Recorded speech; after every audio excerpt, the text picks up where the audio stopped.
Well, good afternoon, depending on where you are in the nation or worldwide.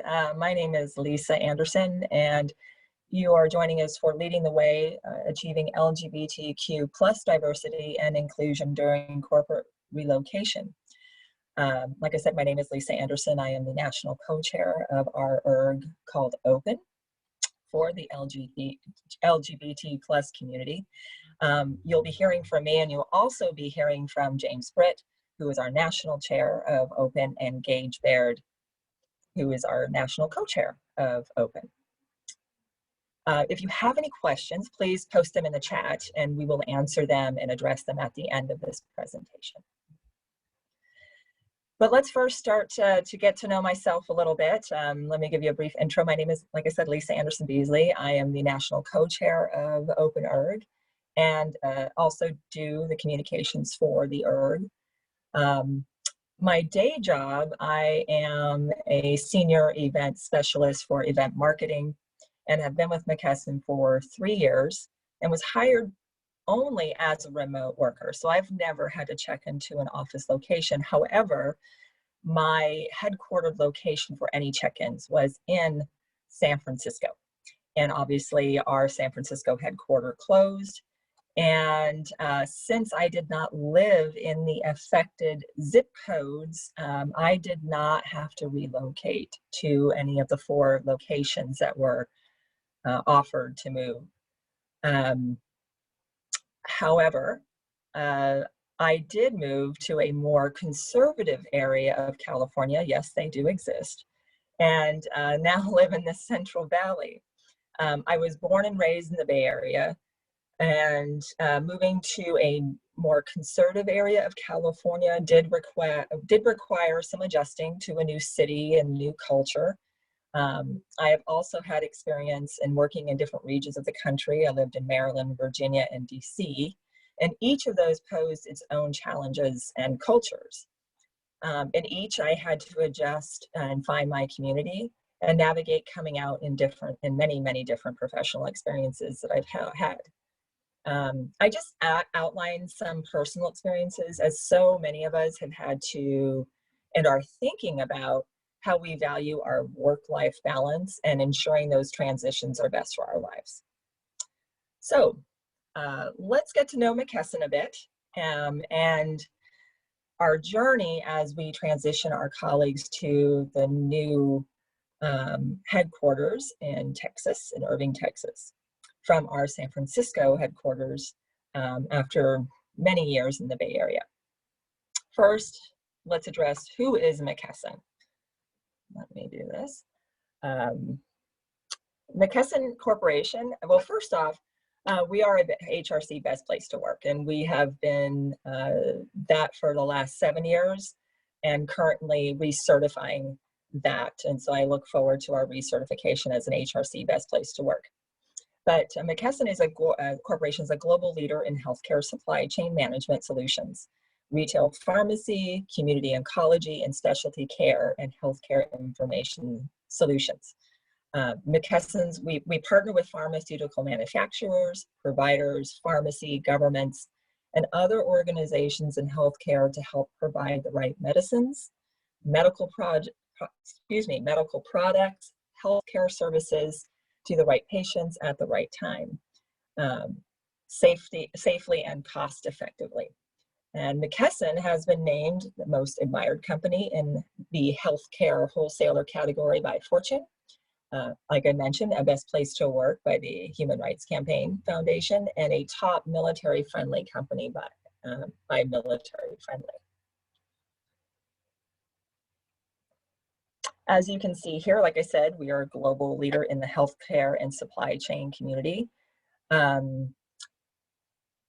In case you didn't know this, 1/3 of all the pharmaceuticals used each day in North America are delivered by McKesson. We are the 4th largest pharmacy chain. We were founded in 1833, so we've been around for a while, and we seem to have perfected our business and keep perfecting it as we move on to our customer needs. We are ranked 7th in the Fortune 500. We have 78,000 employees, so we're not a small corporation by any means. And we have recently relocated to Irving, Texas.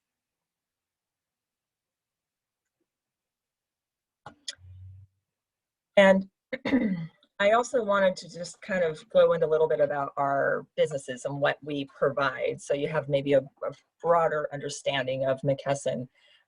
We supply branded, generic, and over-the-counter pharmaceuticals to more than 40,000 customers nationwide. We are also in the medical surgical arena. We provide comprehensive range of medical surgical supplies and equipment to physicians' offices. We are also in the specialty care practice solutions. So we unite independent providers with manufacturers and payers, strengthening the business foundations of specialty care and delivering end-to-end efficiencies and clinical excellence. And we are also into pharmacy technology. So our technology and connectivity business provides solutions to pharmaceutical companies, pharmacies, health systems, clinics, payers across the healthcare industry. We're also in Canada. So McKesson Canada, we partner with the Canadian healthcare industry to provide better, safer care by delivering vital medications, supplies, and information technologies. And we are also in Europe. So we are a big, far-reaching corporation, and we are, McKesson Europe is a pharmaceutical wholesale retail pharmacy leader focused on bringing to better healthcare to people across Europe. And every day, our company's 39,000 employees on the European side serve more than 2 million patients and consumers across 8,100 owned and banner retail pharmacies in Europe.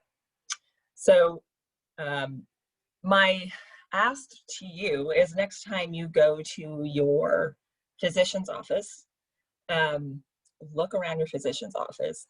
Who makes their gloves, or who is providing their gloves? And hopefully you'll see our little McKesson logo on some of the supplies that you see in that office. I always get a kick, and maybe I'm kind of a nerd in this kind of way. Sometimes I'll take pictures of, you know, oh, look, we're McKesson. So, and sometimes you get caught by the physician walking in. It's kind of awkward, but I am very proud to work for this company. And so that's my challenge to you. Look for us. As you can see, we're a very large company with so many moving parts and folks moving around. Maintaining an inclusive company culture is vital to our success. And in order to maintain that cohesiveness for our businesses and customers, we also had to provide the same white glove treatment to our colleagues as they considered relocation. And after the closure of our San Francisco headquarters, our colleagues had the opportunity to pick 4 locations to move to: Atlanta, Phoenix, Dallas, or Houston.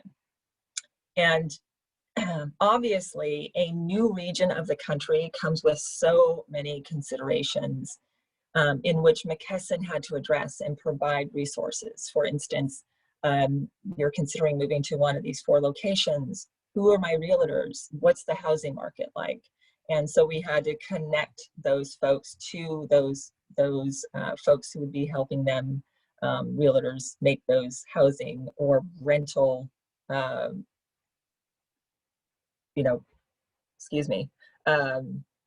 considerations. Also, how does each city and region, how does it affect your healthcare? What is the healthcare like in each of those cities or states that you're thinking about moving to? Tax considerations. Every state has a different tax policy to take into account. Schools, you have children in schools. What's the best place to move my kids to? What's the best city? And most importantly, culture and community, and especially when it comes to the LGBTQ plus community. That is really important because you have to research the cities and neighborhoods in which you are thinking about. You know, explore the area, check out the social scene. It's even been suggested to actually check out the local DMV to see how that office looks. You know, just do a lot of different research to make sure that the place that you are considering is going to match your lifestyle and meet the needs of your family and yourself. McKesson provided site visits for families considering the moves, and all relocation was provided by McKesson. So if your families were thinking about moving to Irving, of course, McKesson was going to provide that to happen, and you met with realtors, and you were able to be on the ground and meet with people at the McKesson offices, because the office is also going to be a different environment, and getting to know your colleagues in that office. You know, and all these considerations and well-planned resources are greatly important part of relocation process. However, if you're part of a minority community, for example, LGBTQ+, community and culture become a consideration at the top of the list. As I said in the beginning, with the HRC designation, I know for me, that was a major attraction to McKesson for me as a lesbian, and wanting to work in a comfortable, supportive, and affirming environment. And I know with all of this transition and relocation, you know, that is something that the company still wants to strive for and make folks aware that they are still an inclusive and diverse, you know, diversified environment, more liberal areas to maybe more conservative areas. So the company still wants to maintain that benefit of being a supportive and affirmative environment. So while you're still working for the same company, different regions offer up different culture to investigate. And looking into the LGBTQ plus community, the politics of that new region, the legal issues pertaining to our community are very high on that list. And one of the best ways to get to know a new community is through your employee resource groups. We at McKesson, ours is called Open, and we have 11 local chapters. And so if you're considering moving to Arizona, you know, the Scottsdale local chapter is a great place to start, to ask your fellow colleagues what that region is like, what resources are available. If you're moving to Kentucky, I mean, there's so many different considerations, and especially Dallas is one of our largest chapters. And so if you're considering moving to Dallas Irving area, that is a great resource for you to tap into that local employee resource group to understand the flavor of that new community that you're going to be moving into. And I know that our Open Erg has a goal of making sure that our local ergs have a voice and visibility nationwide. And especially with this COVID environment, let's not ignore the elephant in the room here. The virtual world has had some positive effects of connecting with our fellow employee resource group members across the nation, resulting in more visibility, more partnered events. And so hopefully folks who are making that transition into a new community can reach out to our ERG and see what's going out there on nationwide and be a part of our community. And also that the company is keeping to their commitment that they are being supportive of a diverse workplace for us. And also, you know, an employee resource group provide community and shared experience. So if you are considering relocating, contact your local ERG employee resource group with your company, and make sure you understand where you will be relocating to and what the resources are for you. So as I finish my section here, I want to have a quote here from Lori Schechter, who is our Executive Vice President and Chief Legal Officer and General Counsel for McKesson Corporation. She is also, we're very proud that she is a nominee for the 2020 Ally Changemaker, and she has been, her voice has been vital and very supportive in our community. And she also had to relocate. So I pulled this quote from her because I thought it was really important. Relocation can be scary, but it can also be an adventure.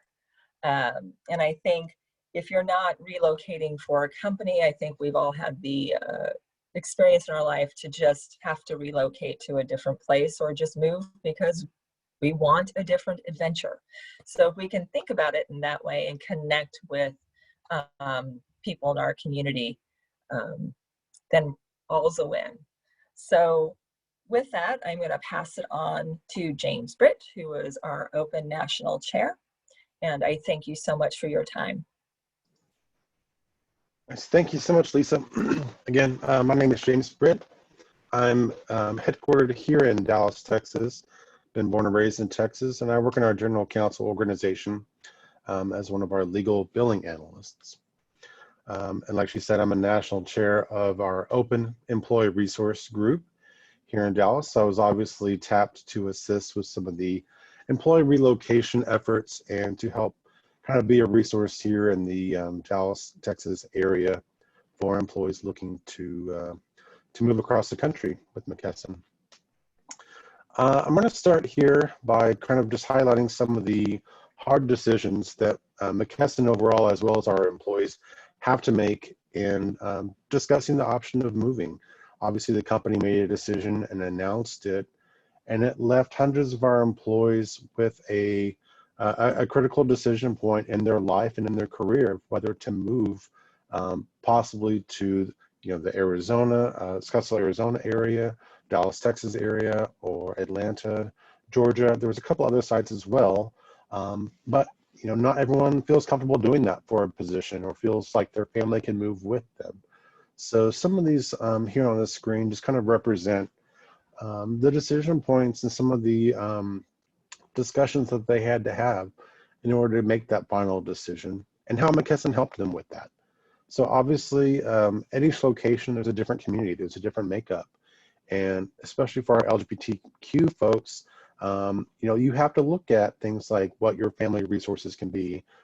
If you have kids and they're in school still, what do the schools look like in those areas, the churches and community support? If you have very specific health needs, is there resources in your area that can help you with that?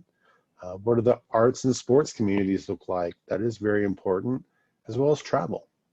Dallas is lucky enough to have 2 very large airports, and travel's actually pretty simple from here. But until you've come here and studied Dallas, you may not necessarily know that. Looking more kind of introspectively for employees, looking at our benefits and what concerns you have about the area around you, your community around you. That's got some big talking points there. What does healthcare look like? If you come from San Francisco and you've got a lot of resources, you have a lot of physicians and a lot of hospitals that specialize in care. Maybe you're transitioning, maybe you've got HIV or some other immunodeficient issues that you need to deal with on a day-to-day basis. Are the same kind of resources available to you in the middle of Texas or in the middle of the Atlanta Metroplex area? You have to look into that to make that decision for yourself. Also, what does cost of living look like? Things like housing and income taxes are quite different in between these areas. So looking at that, as well as what support is available or was available from McKesson in the way of like relocation experience, we put employees in touch with real estate agents, with relocation services who offered support. And if you ultimately decided to end your tenure with McKesson, we also have outplacement and offboarding assistance that was available.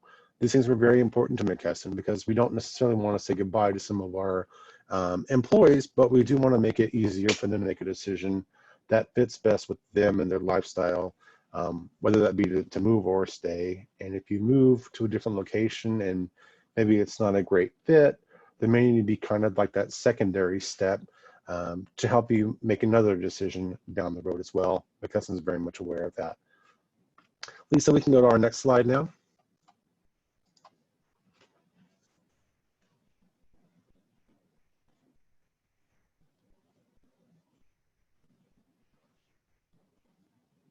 All right, and for maintaining cultural stability.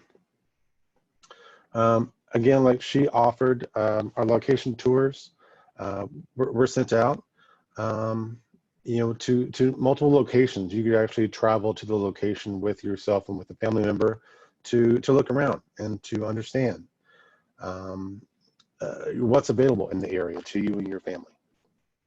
Our decision deadlines, ERG support as well. We were tapped to look out for individuals who might want to have a discussion specifically with our employee resource group contacts, or who might want to look at specific areas on these look and see tours that really fit with them or fit with their needs in the community. So that assistance was obviously offered through myself and some of our other employee resource group board members, or just folks on our HR teams that had that information and was available to meet with the employees that were considering moving to your area. We also want to look at the environment and the cultural studies. Things like sports and arts are obviously very important when you're moving into a new area, and certainly coming from San Francisco, which is a hub of culture and theater and arts and sports. How does it look on the other end of that when you're moving to Scottsdale or moving to Texas or moving elsewhere? So when you have employees that are asking these questions, you have to create kind of a 360 view of the new location you're moving to, and then providing virtual support and guidance throughout that process as well. Moving forward, we're looking at some of the questions that you might have that are just unknowns. We might look in the future and say, how can we leverage our relocation, 5 years, 10 years from now? Is this the right fit for our employees? Is this the right fit for McKesson? What are some of the similarities and differences between these locations, these headquarters, being in, the middle of San Francisco, middle of California, and how that looks completely different than being in the southern states, being in Texas, being in Dallas specifically. You really have to kind of look at that individually and ask the employees individually if it's going to meet their needs or not, and how they can grow from that. If you're looking at someone that's early in their career, making a move like this can be quite beneficial for a long-term success. If it's someone that maybe only has 5 or 10 years left in the workforce and they decide they don't want to move, what support is that individual going to need? What can McKesson do, or what can your company do to help make that offboarding smooth and not affect the rest of their career? We've also had some interesting discussions about public backlash or public opinions from McKesson moving, or from other large companies moving from the California area into Texas. How do we want to deal with that? How does our public relations folks want to start looking into those inquiries, and how do we want to respond to them? Because obviously you can't respond to everything, and sometimes when you place information about moving and information about like, for example, Pride Month and what it means for our employees that are moving, not every comment is going to be positive. Not everyone's going to be on board with the messages you're sending out. How do we deal with that? So there's some questions here that are just going to be unknowns going into the future. Lisa, we can forward on now to managing some of those unknown items. Part of it's negotiations. Part of it's looking out there and saying, what's the most important pieces of this for our employees, at least? How do you kind of fulfill each employee's needs? How do you address the questions? How do you look ahead and see maybe an employee's weighing moving or not? Maybe you have our gay and lesbians, transitions, transgender employees who are looking at the decision and trying to weigh both factors. Do we have to negotiate maybe sometimes having flexibility of a large metropolitan area versus having a role that you're really interested in at one of the largest corporations in America that just happens to be moving to a city that is very, very similar to San Francisco in a lot of ways, but also may not check all the boxes in the way of complete diversity that you would see in San Francisco, for example. We also have a shift in diversity. The culture here in Texas is quite different than California, like we've been saying, but simple, practical things like having applicants that are diverse. It can be a challenge, especially here. We have a very large Latina and Latinx population here. We don't have a lot of the, what I would say, like the Asian culture that you would have in San Francisco naturally walking in the door. We don't have as much here in Dallas. How do we deal with that? How do we look at maybe their ERG has questions that they could come in and partner with us to help address?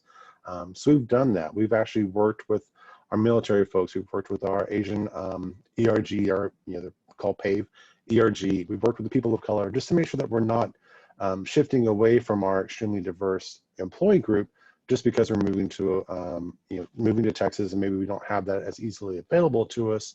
We can certainly advertise and promote and reach out to those communities as well throughout this move. This is also a session for us that we have to backfill. There's going to be a lot of employees that may not ultimately make the decision to move with your company, especially to another location for maybe family reasons, or maybe they have health reasons, so they don't feel like they can move away from their their bubble. And we're going to be left as a company backfilling a lot of those positions, and that has to happen quickly, and it has to happen in such a way that we can kind of overlap the current knowledge, the current employee that's doing those responsibilities with someone new. And how do you do that remotely? We're going through this headquarters move, obviously through COVID, and a lot of meetings and trainings and whatnot are done remotely. That's quite difficult to do when you're trying to teach someone from scratch, maybe the McKesson way or that role and responsibility. It can be quite difficult. So working on a program, working out a series of trainings remotely is very, very important. And that may have to happen for several hundred roles. So it's something that McKesson has to look into and have the resources to really conquer that burden. And again, we talked about negative employee and public relations. That's just part of the game. Not everyone's going to agree with the fact that they moved, or that the employees are choosing one way or the other to move to one of the new sites offered. And then again, you might have folks that move and need to maybe make a different decision once that move is behind them, whether it's moving to a new location with McKesson, or again, being offloaded, or moving away from McKesson even after they've already moved. That's all part of the equation here we have to work for. One of the solutions that McKesson found most valuable was to stay true to themselves, stay true to our programs, as many companies out there do. We work with I care and I lead principles here on the screen. It's basically our mantra. It's like part of our motto. It's part of our fabric for McKesson. And sticking by these things, sticking true to McKesson at its heart, and how we take care of our employees, how we look out for our patients, how we actually really put out that empathy. We gave a lot of these employees almost a year to make this decision of whether they wanted to move or not. We've given relocation and assistance 6 months, 9 months, a year plus in some instances. So we have given folks plenty of time to review all the deciding factors and make the decision for themselves. But ultimately, you do have to kind of create a deadline or a line in the sand for employees, and it can be a little bit discouraging on both sides. There are some employees that will choose and be excited about moving to a new location or moving to a new experience, especially in our headquarters. There'll be other employees that kind of begrudgingly decide to go, or on the other end of the spectrum, there would be folks that are obviously leaving that decide not to make the leap. But you have to keep everyone engaged. You have to continue as a company to say, this isn't the end of a relationship. It's kind of a long transition of responsibilities and roles. And how do you keep our employees engaged? How do you keep the LGBTQ employees that are traveling with us and they're transitioning with us? How do you keep them engaged? How do you, keep them on board for a long period of time? This transition can be a long period of time from one physical location to the other. And that's where I'm going to hand it off to Gage Baird. He's going to talk to us a little bit about that engagement and how our ERGs are a crucial tool that we're using to really keep employees in touch with each other, especially remotely like this through COVID.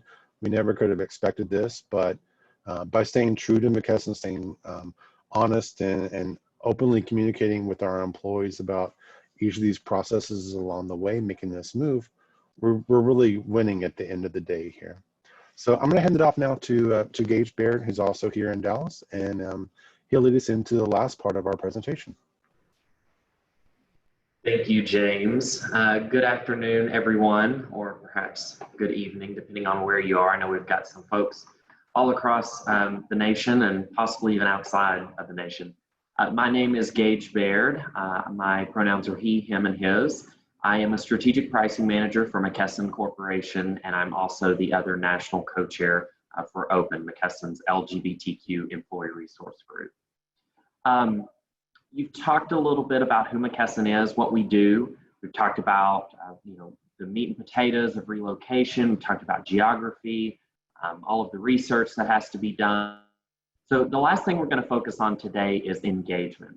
And what a time to be focused on or to rebuild engagement in this crazy virtual reality that we're all stuck in. I know some people may be back in the office, but I think a vast majority of corporations still have folks at home. I know for us, we are still at home for the foreseeable future. And so it's been interesting trying to refocus that engagement, to James's point, throughout this relocation process and just in general. So this first slide, we're going to kind of talk through a couple of points, refocusing on employee engagement. The first point here, specific LGBTQ plus focused communication from CEO or your senior leaders, senior executives, C-suite individuals. That's crucial both internally and externally. Internally, your employees need to see that your senior leaders are engaged. If you're engaged as an employee, if you're engaged in an ERG, and you don't see that your higher level employees, that your senior leaders, that your C-suite executives are providing at least some level of engagement, or they're kind of shining that spotlight on your ERG or the issues that your ERG is there to focus on, it can be a little discouraging, and it can really drive employee engagement down when it comes to the employee resource groups. So, you got to work with those senior leaders, work with their admins, get them to do articles, posts, things like that. Bring them into your sessions. If you have lunch and learns, you have panel discussions, do your best to get them involved, so that way they can build that engagement, from the bottom up and then them from the top down. Refresh strategies and trainings on inclusion, diversity, and corporate culture. I think this is a really important piece, especially in larger corporations that are older. You have so many different people from different races, different genders, different sexual orientation, different age groups. And I think it's extremely important to put a lot of focus on the trainings on that inclusion and diversity, engagement, corporate culture.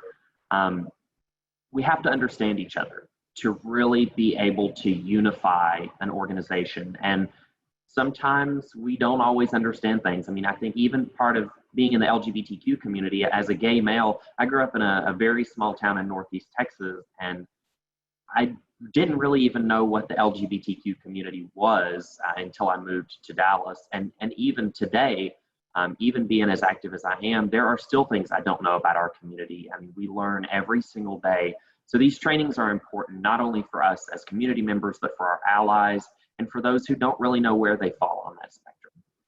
ERG rebranding and LGBTQ corporate logos. This may seem a little bit superficial, but it's a really important piece to visibility, kind of like we talked about with the senior leader communications. This was the first year that McKesson actually had an approved corporate logo that was representative of the LGBTQ community. We were super excited about that. They actually posted it in some of our social media sites, like our LinkedIn, Instagram, I believe Facebook, things of that nature. It's important for folks to see outside of your organization that your company is focused on LGBTQ equality. And although that logo may seem so small to someone who is looking for a company that is inclusive of the LGBTQ community, that's a huge deal. So definitely work with your branding teams, your IDC, your diversity teams building those corporate logos. If you don't already have them, I can tell you it's going to be a challenge. It was a challenge for us for many years. We worked through this, and we were extremely proud to have it this year. Update strategies and initiatives for ERGs. We all get busy with life in our lives outside of work and with companies. This relocation has refocused a lot of energy elsewhere. We've had other initiatives in our company, as I'm sure many people have, saving money or building efficiencies, so on and so forth. And so as time goes on, we lose sight sometimes on the strategies and initiatives that we initially put in place. So with your employee resource group, if you're on the board or even as a member, encourage people to sort of refocus on those strategies and initiatives. Each year you should be talking through those, and they don't always necessarily have to change. You shouldn't necessarily have to have different initiatives every single year, but those initiatives, they should alter a little bit to make sure that you're still guiding the ERG in the direction that you had originally kind of focused it on, and make sure you're making strides forward and not staying stagnant. Increased efforts in opposing anti-LGBTQ legislation and helping with the pro-LGBTQ legislation. This is a big thing for companies, and there are a lot of big companies that are actively involved in opposing the anti-LGBTQ legislation. I'll tell you, for our company, it's extremely difficult. We have a lot of government contracts, and so we have to be very diligent about what we do and don't support. So it's been a little bit of a challenge for us, but I can tell you this year is one of the first years that we've really been vocal about opposing some of this. I believe we actually sent a letter and signed into the Equality Act. And so we're excited about that. We're excited that we're moving forward with some of those initiatives that we've been focused on for a little bit. Reach out to your government affairs or your public relations teams, your inclusion and diversity teams, and they should be able to help you kind of guide this conversation around legislation and what you can and can't do. And then lastly, executive focus on providing consistent, inclusive workplace procedures, experiences, resources, and support across a variety of workplace locations and environments. If you're an employee at a company that has one corporate office, awesome job. You're going to have such an easy time, hopefully, engaging your employees. You've got everyone right there. You're just a couple of floors apart. You're in the same state, you're in the same time zone, same location. That's incredible, and that's going to give you a really good boost when it comes to employee engagement.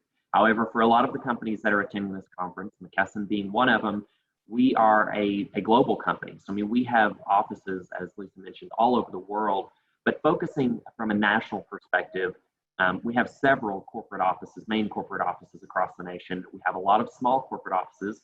We have remote employees who are in sales and technology, Lisa being one of them in marketing and events. And then we also have tons of distribution centers across the US. So it's really a challenge to make sure that we're engaging everyone. And the other challenge there is, that engagement doesn't look the same across those locations. The engagement that we have at our corporate headquarters here in Dallas is totally different than the engagement that we might need to have for our remote employees or than our distribution center employees. We've been really focused on that this year. We have, obviously, with being virtual, we've really been able to use that as kind of a foundational effort to build a remote chapter for our remote employees who aren't able to be in the office. And we've also taken some strides toward engaging our distribution center employees. We've been working with one of our medical surgical distribution centers as kind of a guinea pig for that, and our inclusion and diversity teams have helped us along. So that's been a really important piece for McKesson, and is obviously a challenge for most companies that are our size with offices located elsewhere. Hey, Lisa, we can go on to the next slide. All right, so this one right here, a little bit busy, got a lot of stuff on here, but this is a slide to kind of show you some of our internal engagement at McKesson. You'll see in the top left-hand corner, there's 4 screenshots of videos. This was our Pride miniseries. This was the first time McKesson's really ever done anything like this, or an ERG has done anything like this at McKesson. What we did was we put 4 informational style videos together that were about 3 to 4 minutes apiece. And we posted those on our intranet site at McKesson. We sent them out to our members. posted on our SharePoint in Yammer so folks could get involved, could see them. Sometimes it's hard for people to be a part of events that are happening. You know, if it's 1 o'clock here, it's a different time zone somewhere else. We've got folks that can't get away from, you know, if they're a call center employee. So we thought these videos would be good because they would provide information anytime that somebody wanted to see it, right? They didn't have to be at a certain event. They could go back and look. They could watch it multiple times. They're still out there for our employees, and hopefully we'll repurpose those. Some of the other screenshots here on the screen are some of our articles that were posted on our internal site. You'll see some pictures. We had some Yammer themes throughout the month of Pride. Every week we had a different theme, so we encouraged our members to join the conversation on Yammer, which is, for those of you that may not know, is kind of like an internal Facebook or Twitter site where we can all, you know, engage with one another. And tons of articles, you know, throughout the month on our internet site. Lisa, you can go on to the next one. The next slide, as she transitions, is our external engagement at McKesson. Again, a lot of this was focused around the month of June. We have a lot of employee resource groups at McKesson, so we've got to share the spotlight a little bit. So obviously, June is one of our main months, and then we are also doing some engagement through the month of October for LGBTQ History Month. But you'll see here, the two that I want to point out are the Brian Tyler posts. Brian Tyler is our CEO at McKesson, and he has been very engaged with us. He wants to promote inclusion, diversity all across the ERGs throughout McKesson. So we've been extremely proud to have him as an ally for us. You'll see a couple of posts there. One, you know, McKesson, from the McKesson LinkedIn that Brian Tyler shared, one that he recently posted a couple of weeks ago, and then just a couple others. You'll see some screenshots from Instagram that were made, and then another LinkedIn post, and then the Equality Act. So we joined the HRC Business Coalition for the Equality Act as well. So again, I know there's a lot on these screens, but we really just wanted to be able to kind of spotlight some of the things that we've done. To the point I mentioned earlier, you know, this is a wild and crazy time for us being virtual, but we've really been able, you know, as kind of a silver lining, we've been able to use it as a foundation for building this engagement.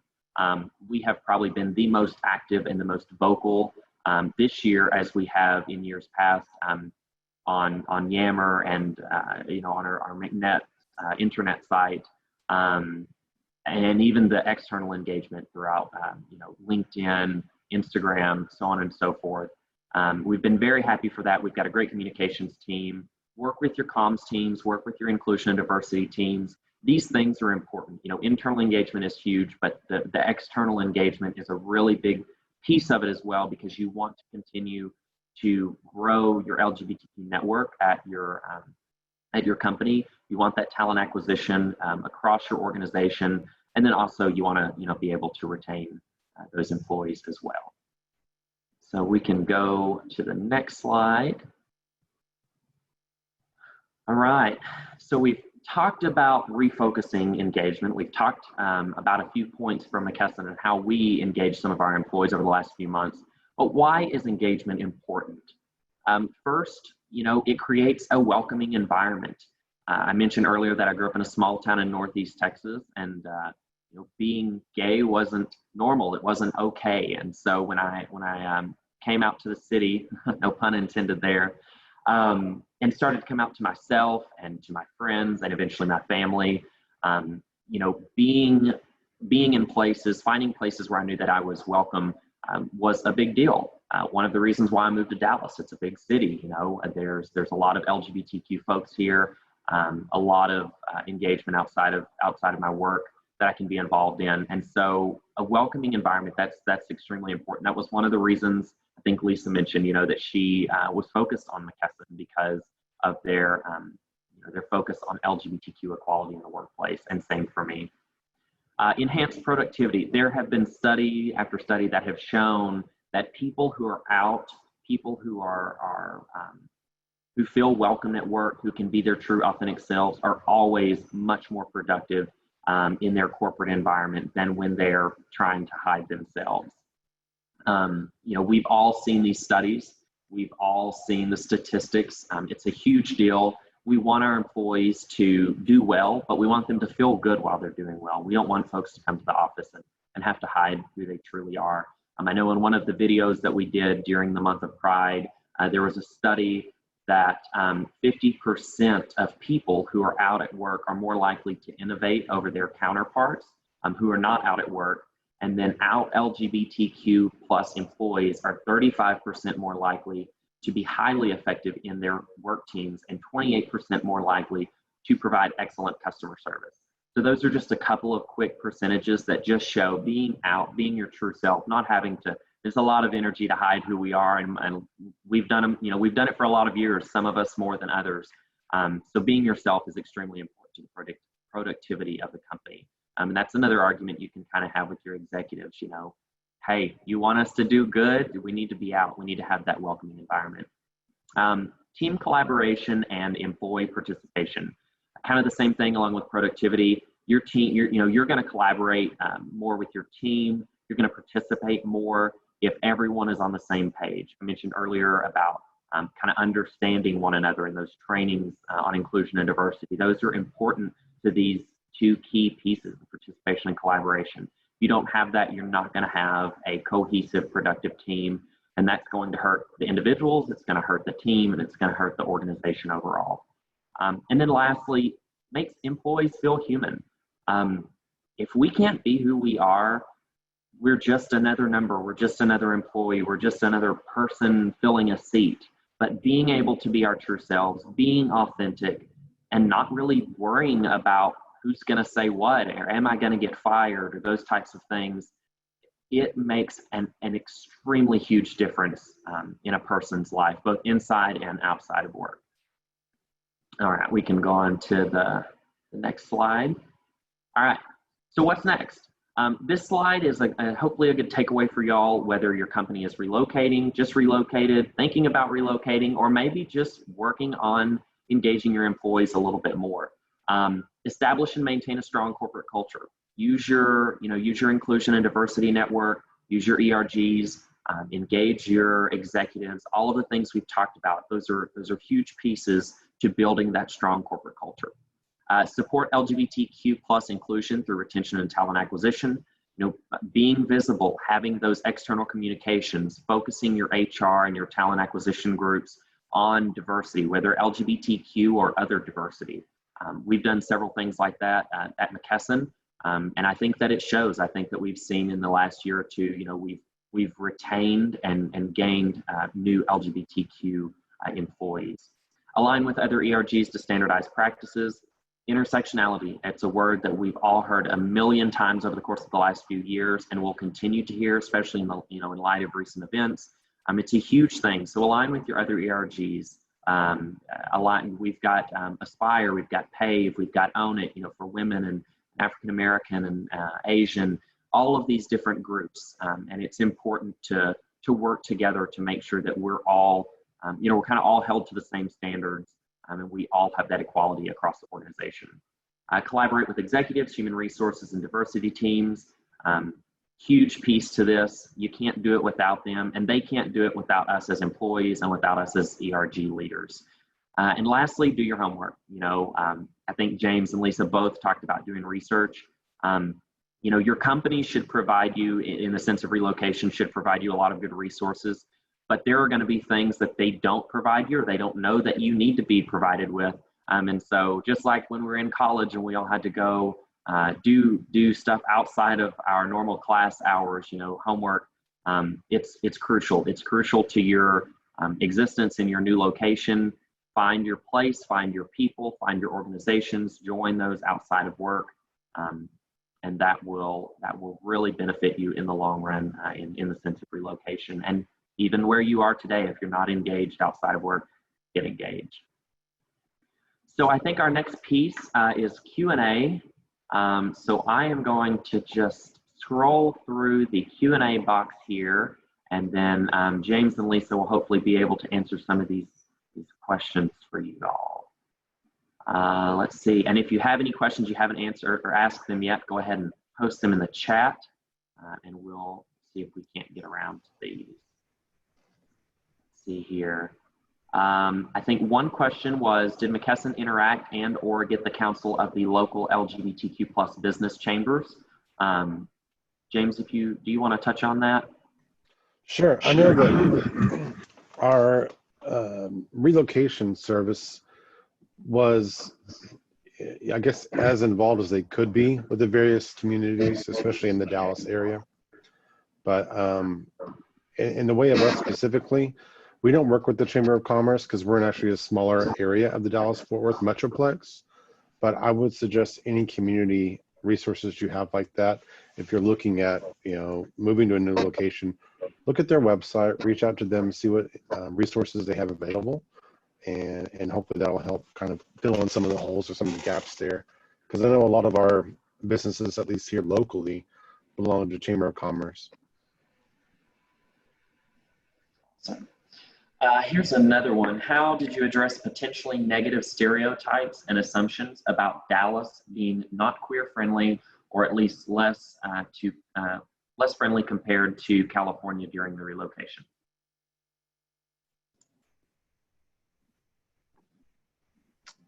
I think it's just education, honestly. I mean, Gage, you actually might be able to answer that better than me. Or Lisa, you visited Dallas a few times and come to our Pride from California. If someone came to you and asked you that question, how would you respond? How would you say, what you experienced versus what maybe the perception of Dallas is? Absolutely. I mean, I've since now Dallas is our new headquarters, I have traveled there often, and I've found it to be a really it's a neat city. There's a really vibrant LGBTQ plus community there. And I have, especially been able to be there and join, the Pride parades and be activated during those moments too. But, it's a very vibrant culture. It's a very big city. So someone coming from California, and especially being born and raised in the Bay Area, I've had my thoughts about, oh gosh, what is Texas like? I'm sure people are like, oh God, California, what are they like? So I think it's just education and getting to know your colleagues and getting to know the area and getting to know people. I mean, no matter where you go, people are people. You're going to find your community in every state and city that you go to, especially with LGBTQ plus, we're everywhere. And so you're going to find your community. But my overall experience and my impressions of Dallas have been very positive, and especially the people I've met, and also the really the Dallas Open ERG is our most active, and so was it eye-opening for me? Honestly, yes, and pleasantly so. But there are people who care everywhere you look. And so you just have to, like you said, do your homework, get into those communities. But I've overall had a very great experience. And, my wife and I have talked about it. Like, what would that mean? Would we actually make that move? And where would we want to live? So once you know an area and once you get to know the people, and you already have it locked down with your company, like, no, they're good with me. They are very affirmative and very supportive. When you work for a company like that, you think about your future with them and how a relocation may look, because you really want to stay with that company. So we've had those discussions, but no, overall, very good experience. Yeah, and I think to add to that, I think it's interesting for James and I both growing up in Texas. I mentioned growing up in a small town. For me, going from a small town of 4,000 people to a huge, metropolitan area of millions of people, I was like, hey, this is awesome.